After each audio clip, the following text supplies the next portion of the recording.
All right, everybody, welcome. Welcome. Please join the chat room. Glad you guys are here. Definitely appreciate your patience. Before I was just trying to figure something out, and looks like we're good to go. I see 22 of you guys jump right on. We're putting together this little Q&A here for Bitcoin Live members and for the public. And we just wanted to give you guys, an little update on what's going on. So, let's start with the 1 hour chart, because normally I like to go a higher time frame, but when something's happening, when you're close to a bottom, or you're close to a top, or you're close to when you're close to some type of a pivot, or a decision point, I like to maybe go down to a 1 hour time frame. So what we can see on the 1 hour time frame is what jumps out to me is these volume clusters. So you can see, as it started to kind of hit this area of demand, where people had their buy orders in, had their bids in, you see these volume clusters, and then you see kind of repeated capitulation.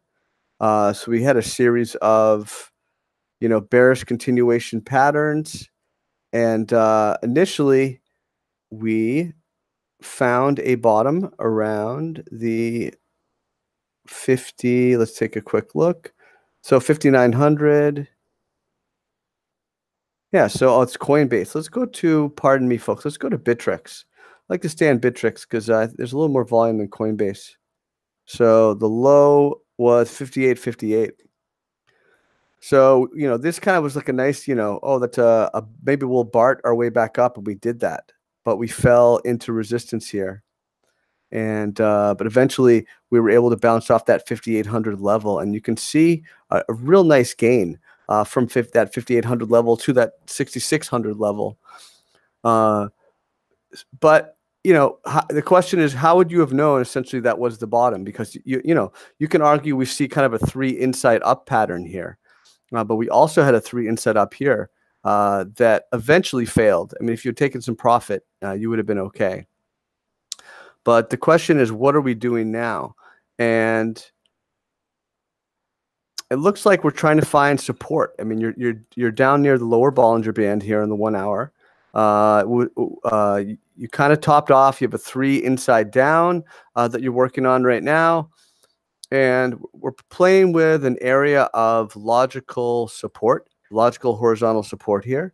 So, when this was pulling back 2 days ago, we were able to kind of hold court, or kind of hold here for a while. But what's interesting, and what jumps out to me, is the moving averages. So you see on the green line, we have the 8-period exponential moving average. And it's having a bearish cross with the brown line, which is the middle Bollinger Band, or the simple moving average, a 20-period simple moving average. And it looks like it's probably also going to cross over the orange, the 34. So let's kind of look back. Let's kind of back test that a little bit. So let's see here. So your signal, you had a little early, you had a sell signal back on the 13th with the green line crossing over the orange. And there were some pretty good dividends off that. When it crossed back up, it wasn't at the bottom, but you still had some pretty good gains from there. So this seems like it's actually been responding reasonably well to price action. So we want to keep an eye on that. There's a possibility, if we continue to have these lower wicks and a small real candle body, you may be able to hold this level of support, and you could even see this green line flatten out. So there might not be a cross. So that's a possibility. And guys, just go ahead and feel free to call out some chart requests if you want in the chat room. I'll take a look at those. So on short term, Bitcoin bulls want to try to put in a higher low here, and they were able to hold the bears off essentially from retesting that low of, what was it, that 5,700 low from back in late June. So we almost got there. You can see we almost got there with that lower wick. I mean, that's a really nice candle. So let's kind of take a look at these candles actually on the daily chart. So I'm just going to go ahead and let's zoom in a little bit. So I don't know if you guys see it, but I see several nice candles here. So I definitely see this one here would be an inverted hammer. I'm going to go ahead and pull that up for you if you just give me a moment.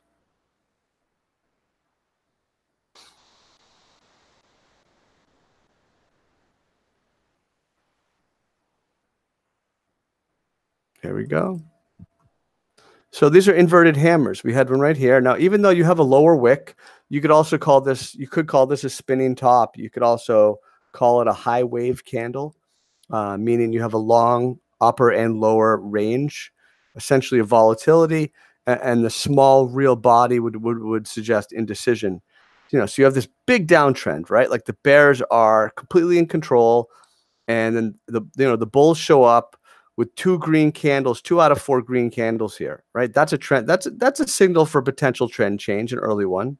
Okay. And then you have this inverted hammer, or you have a spinning top. You have another inverted hammer here. We also have a nice hammer here 2 days ago. That's a very nice hammer with that lower wick going all the way down to 5,800. So that's really nice. And this would be a spinning top. Even though the candle body is pretty big. Normally with a spinning top, you want to have a smaller candle body. But you could call that a spinning top, definitely high wave. But just to kind of make it simple, think about it this way. Just you have severe downtrend and then indecision, right? When you have indecision, and now we start to get some nice candle signals. So I talked about the inverted hammer. Here's the hammer. Here's the hammer candle, followed by the inverted hammer. Pardon me just one moment.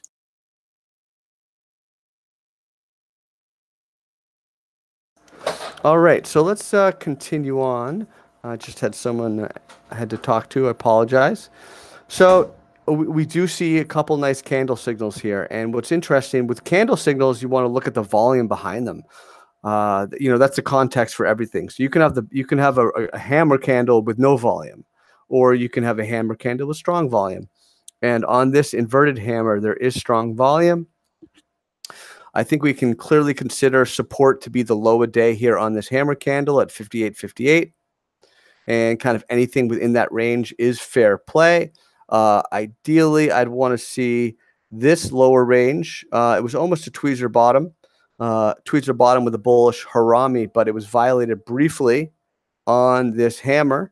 You could argue that would be a spring where you have a kind of a temporary break of support and then a move back up. So that's also kind of interesting as well. So there's a lot right in here. Is like there's a textbook. There's a lot of different concepts right in these 5 or 6 candles.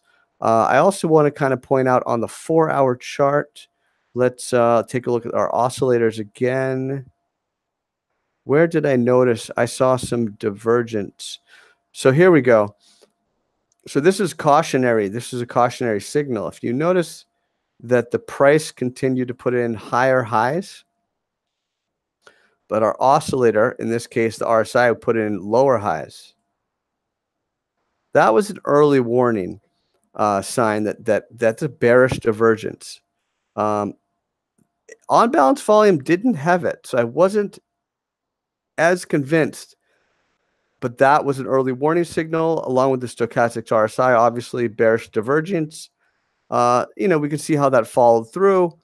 You had a nice nice candle here, kind of hinting at maybe a continuation bounce, maybe, off exponential moving average support, but there wasn't a lot of volume, a lot of conviction behind that signal. And you can see we have a continued breakdown here on the 1 hour. Let's take a look at, I'm just going to quickly check the chat room. All right, let's take a look at Ethereum. Ethereum pretty much the same. Let's go to Ethereum daily for a little perspective. We'll start there. So this is interesting to me. We're seeing a nice, pardon me, I don't want to do that. We're seeing a very nice volume cluster, folks. If you notice right here, we're kind of seeing like typical bottom type volume. So generally, you're going to see the most volume at the bottom or the top of the chart. So we're starting to see some of the kind of volume we saw here on this temporary bottom. What's notable for me is how low the RSI is. So you kind of have a double bottom here on the RSI. Let's get rid of that circle. Let's kind of zoom in. What we can notice here,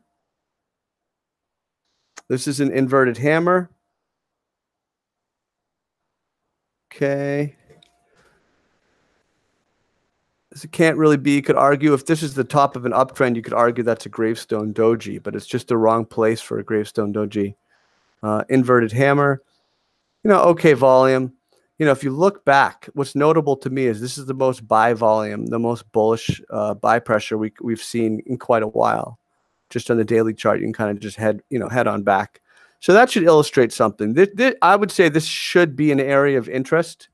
It depends what kind of trader you are. If you want to buy and hold for a little bit, it's probably just fine. If you're a trader, if I was looking at this, I see this low of candle a couple hours ago. I really want to see if the price can kind of hold within this range. So maybe you try to, I guess maybe you try to scale in at that point. But I mean, it's still very risky because it actually looks more logical for the price to head on to around here, like that 271 level, just because this is an area of resistance. So on this pullback a couple days ago, when the price tried to bounce, it got rejected, right? So just kind of common sense, because right here, there's really, there's not much in between here, and you can see here in the volume profile, there's no real support. So I think this is where you would first start to look if you're trying to get like a more nice day trader entry. But the daily chart shows that this is an area of interest. Let's do Bitcoin Cash. We did Ethereum, and then we'll do Litecoin.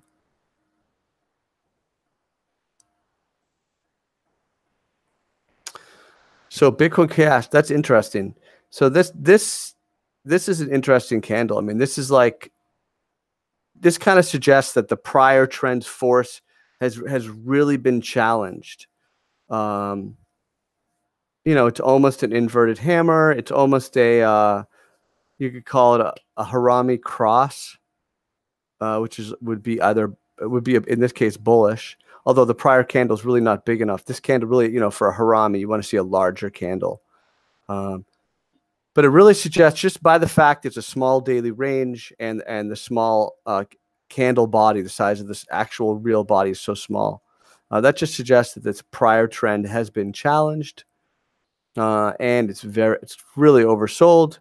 Here on the RSI, on balance volume is still weak. 4-hour chart. So we're unable to break the 34 exponential moving average. That's kind of something that should jump out right away. So essentially any move should be measured, measured against its ability to break this moving average. So that's something we have to keep our eye on. So it still looks pretty weak. I mean, you think it should bounce, but it still looks weak. It's kind of the gist of this one right now. Litecoin, Bitfinex. Litecoin would like to put in a higher low, but same story. It's unable to break the 34 exponential moving average. Even back here, I mean, it's been name of the game here and here. So that's something you're going to want to keep on. Keep an eye on. I think if it actually does break it, that's going to be a nice clear signal. That's something to keep an eye on. Let's do a couple here. The most active on Binance. Let's take a look at Ethereum Classic. Ethereum Classic. All right, we're actually seeing some nice buy pressure here. This looks pretty good here on the 4-hour chart to me. We're actually flirting with a moving average cross, 834, right there. So we had it back here, and it looks like it wants to happen. So this looks pretty good. I'll get rid of that one. Actually, this looks pretty good. I'll be honest. On the 4-hour chart. Daily chart, beautiful morning star. Beautiful morning star. Wow. And some nice volume behind it. Let's pull up the morning star. So this 3-candle combination, that's a nice signal to watch, to look out for. That is really nice. We're seeing a little bit of early follow through. Okay. You can see there was a little bit of divergence with the RSI here versus price and the stochastics RSI before this move. All right, let's go ahead and take a look at EOS.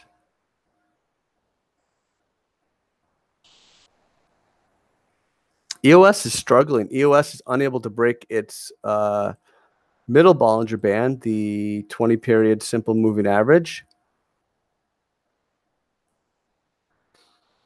But look how low the RSI is. I mean, 18. Last time it was around here. It had a nice bounce. I mean, it's one of those ones where it probably should bounce, but it's like there's no guarantee when it's going to. So you still have to be really careful.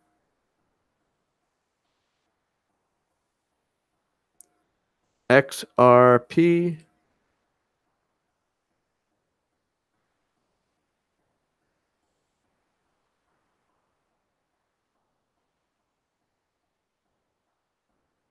So first thoughts are, obviously it's weak. I'm trying to think if it's going to have a little bounce here. If you look at this, movement here, lower Bollinger Band, almost to the upper Bollinger Band, I would kind of wonder if we're going to get something like that, just based on a few things here, a couple things rather. Right, so there's a little bit of symmetry there. And we're not really seeing it with the on-balance volume, but just where it is, risk reward, and also the volume candles. Look at these last 2 days. That's some pretty decent buy pressure. I mean, yeah. I mean, this actually looks pretty decent because you've got 1, 2, 3, 4, 5, 6, 7, 8. You've got 9 days of bear, bear raid. They're just raiding everything. They're just in complete control. And last 2 days, small, very small, real candle bodies, a reduction of the prior trend's force, and there's volume behind them. It's not, just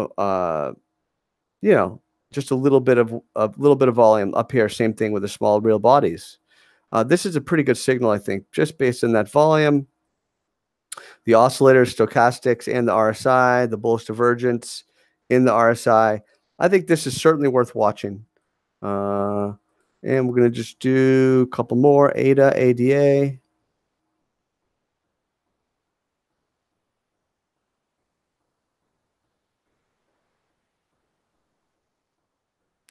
It is weak. I have this support line drawn because that's just one I've talked about in the past. Unfortunately, ADA broke this support here on the candle close basis from March, when it had that beautiful morning star reversal, and even the candle, the low a day here support at 1666. So this is it looks like it might be in a little bit of trouble, actually. Let's zoom in closer to just take a look. Kind of a bearish continuation pattern. The bulls are nowhere to be found right now. So this one looks like it's probably headed a little bit lower in the short term. Let's just finish up again with Bitcoin. And I want to thank you guys for joining us tonight. Let's go to the 1-hour chart. So, this is an okay candle. It's a nice hammer candle, but there's not a lot of volume behind it. And the RSI is still middle channel, which suggests it can go lower. And, more importantly, we have the pending moving average cross that we've talked about, the 8 and the 34. So I think we have to kind of keep that in mind. I'd be looking to see support test 6130. This is clearly an area of interest. area of significance. So I think it's pretty reasonable that you might see a little bounce here at the just at 6,100. So keep an eye on that, folks. Once again, I want to thank you for joining me. BigCheds, feel free to reach out to me on Twitter, and have a great time. Great evening. Thank you. Goodbye.